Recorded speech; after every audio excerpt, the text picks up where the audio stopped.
Welcome students. I am Suchitra Purohit, Senior Teacher of Sanskrit from Mahatma Gandhi Government School, Bikaner. Today we are going to learn about Sandhi. अद्य अहम संधि विषये चर्चाम करोमि. आज हम संधि के विषय में चर्चा करेंगे. तो सबसे पहले संधि शब्द की व्युत्पत्ति को हम समझ लेते हैं.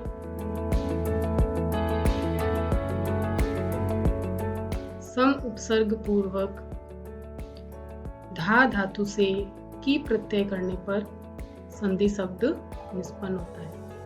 सम उपसर्ग पूर्वकात् डू था य धातो उपसर्गे धो की इति सूत्रेण की प्रत्यये कृते संधिरिति शब्दो निष्पद्यते. सम उपसर्ग पूर्वक डू धा य अर्थात धा धातु से उपसर्गे धो की यह एक सूत्र है. इस सूत्र से की प्रत्यय करने पर संधि शब्द बनता है.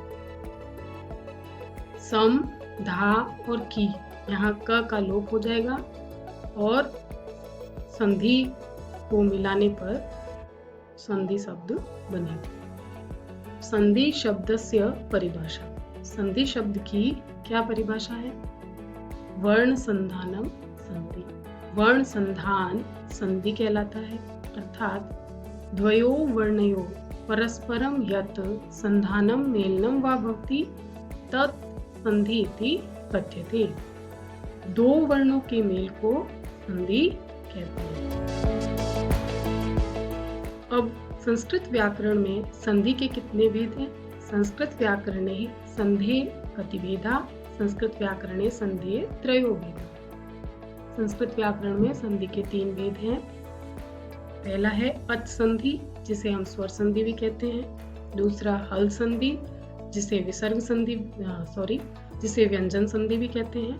तीसरा है विसर्ग संधि, जो विसर्ग संधि कहलाती है. तो अच संधि क्या है? यदा द्वयो स्वरयोः संधानम मेलनम वा जायते तत् संधानम स्वर संधि अच संधि वा कथ्यते.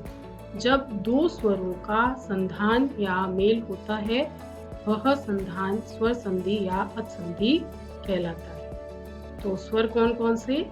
अ, आ, ई, उ, री, री, अ, औ. ये सभी स्वर के अंतर्गत आते हैं और जब इन में से दो स्वरों का मेल होता है तो वह स्वर संधि कहलाता है. यानी स्वरों का स्वरों से मेल स्वर संधि या अच संधि कहलाता है. संस्कृत व्याकरणे अच संधे अष्ट प्रकारा. संस्कृत व्याकरण में जो अच संधि है उसके 8 प्रकार हैं. यण संधि, सवर्ण दीर्घ संधि, अयादि संधि, गुण संधि, वृद्धि संधि, पूर्व रूप संधि, पर रूप संधि और प्रकृति भाव संधि. तो आज हम यण संधि के विषय में समझेंगे और साथ ही इसके जो उदाहरण हैं उसका हम अभ्यास करेंगे. तो अच संधि का पहला भेद यण संधि.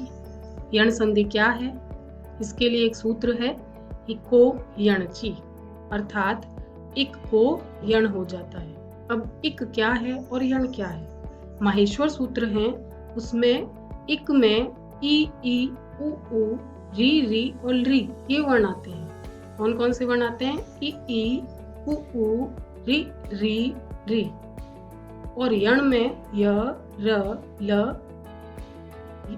व, र, ल ये वर्ण आते हैं. तो इक के स्थान पर हमको यण करना है. यण संधि में बस हमें इतना ही याद रखना है कि जहाँ इक आया हुआ है वहाँ यण करना है. इक यानी ई के स्थान पर य, उ के स्थान पर व, री के स्थान पर र और री के स्थान पर ल करना है. कुछ एग्जाम्पल्स जिसके द्वारा हम इसे और समझ सकते हैं.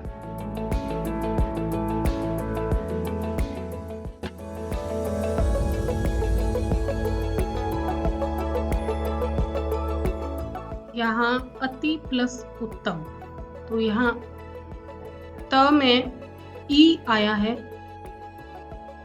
यहाँ पर त में ई की मात्रा लगी हुई है, इस ई को हमें य में चेंज करना है। तो यहाँ अ त ई फिर य, यानी इस ई के स्थान पर हमने य कर दिया और उत्तम, तो यह हो गया अत्युत्तम। दूसरा उदाहरण अनु प्लस अयः। तो यहाँ अनु के न में उ की मात्रा उ लगा हुआ है, तो इस उ को हमें किस में चेंज करना है, व में। तो यहाँ पर अ न और उ को हटाकर व कर दिया और अयः लिख दिया। तो इसको जब हम मिलाएंगे तो यह अन्वयः शब्द बनेगा। नेक्स्ट धात्रंशः।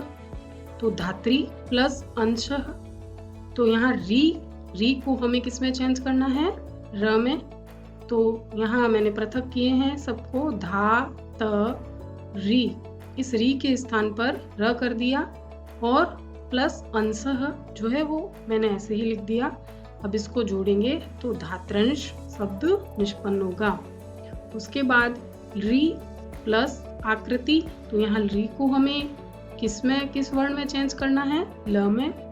तो री को ल में चेंज किया, ल प्लस आकृति ही दोनों को मिलाएंगे, यानी ल और ल में स्थित अ और आ को मिलाएंगे तो ला बन जाएगा और ये लाकृति शब्द निष्पन्न होगा। इस प्रकार ये 4 उदाहरण हैं। इन उदाहरण से इक्को यणचि सूत्र के द्वारा यण संधि को समझा जा सकता है। अब यण संधि के पर जो प्रश्न बनाए हैं उसमें 3-4 उदाहरण लिए हैं मैंने, जिसको आपको हल करना है। तो पहला है यद्यपि। यद्यपि शब्द का संधि विच्छेद क्या होगा, तो यहाँ देखो य द य, यहाँ पर य आया हुआ है।